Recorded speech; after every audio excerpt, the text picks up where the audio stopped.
Welcome to Top 5 Luckiest People in the World. Joan R. Ginther. Did you know you're more likely to get struck by an asteroid than win the lottery? But that didn't stop Joan Ginther. Over the course of her life, she won the lottery an astonishing 4 times, baffling scientists everywhere. And it wasn't just measly $20 or $50 wins either. Each time, she won multi-million-dollar payouts. It all started when she first won $5.4 million, only to win $2 million more a decade later. 2 years later, she won a cool $3 million, followed by a staggering $10 million in 2008.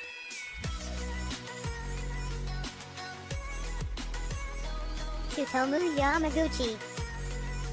During World War II, Tsutomu Yamaguchi was an employee at Mitsubishi Heavy Industries, which required him to travel all over the country.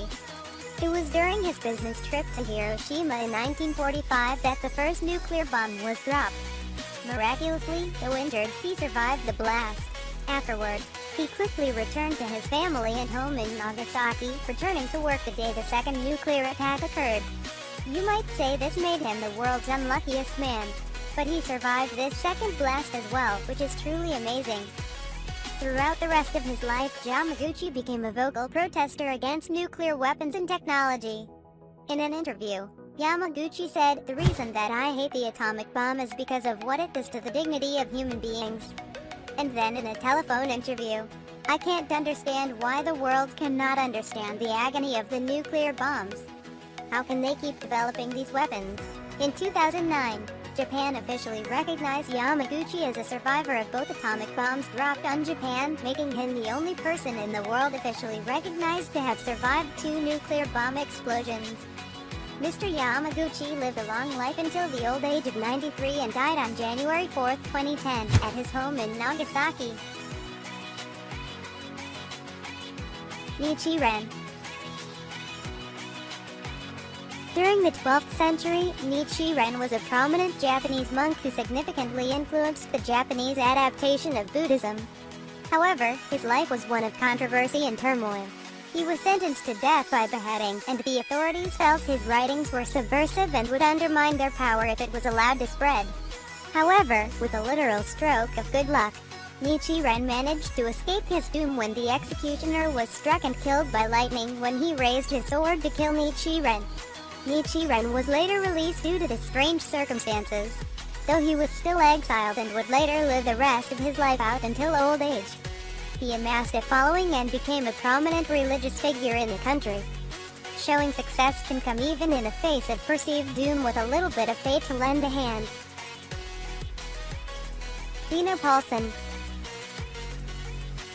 In 1995, Swedish woman Lena Pahlsson set aside her wedding ring to do some Christmas baking. But when she went to return it to its rightful place on her finger, she discovered it was gone. After years of searching, she and her husband came to the conclusion that the ring was lost forever. That is, until 2012, nearly 16 years later, when Lena found something waiting for her in her garden. While pulling up carrots, Pahlsson was shocked to find her long-lost ring around one of the carrots. An event so amazing it caused her to let out a scream that her daughter could hear all the way inside the house. Though the family has been gardening for years, there had been no sign of the ring. Apparently, this was the first time they'd planted carrots by simply throwing out the seeds at random across the garden instead of in rows like they'd done before. The chance that one of the seeds had landed inside the ring is like winning some sort of mini bottle ring toss at the carnival. But Lena couldn't care less about the astronomical odds of how she got back her ring. She's just glad to have it back at all. Frane Selak. Called the luckiest unluckiest man in the world, Croatian Frane Selak has cheated death not once, not twice, but an amazing 7 times. His first brush with death was in 1962 while traveling in a train in January. The train flipped off the tracks and fell into a freezing river. Bystanders pulled him to shore in safety, with only a broken arm and hypothermia, while 17 other passengers drowned. Then, only a year later in 1963, during his first and last plane ride, the plane lost altitude and plummeted to the earth. Frane was blown out of a malfunctioning plane door and somehow managed to land on a haystack unharmed while the plane crashed, killing 19 people. 3 years after that, in 1966, a bus he was riding in skid off the road into a river, drowning 4 of the passengers. Selak, however, swam safely to the shore and only sustained a few cuts and bruises.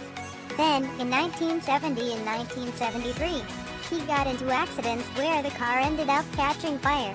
Aside from a few singed hairs, he managed to get out of both predicaments absolutely unharmed again. But his dance with death wasn't over yet. Later, in 1995, he was hit by a bus in Zagreb but only suffered minor injuries, and a year later, he managed to avoid a head-on collision with a United Nations truck on a mountain road by swerving into a guardrail. The guardrail broke under the force of the car hitting it, and Frane, not wearing a seatbelt, was ejected out of the car when the door flew open. He watched as the car fell 300 feet into the ravine below. And to top his luck off, in 2003, 2 days after he turned 73, Frane Selak won $1.1 million from the Croatian National Lottery. What a birthday present!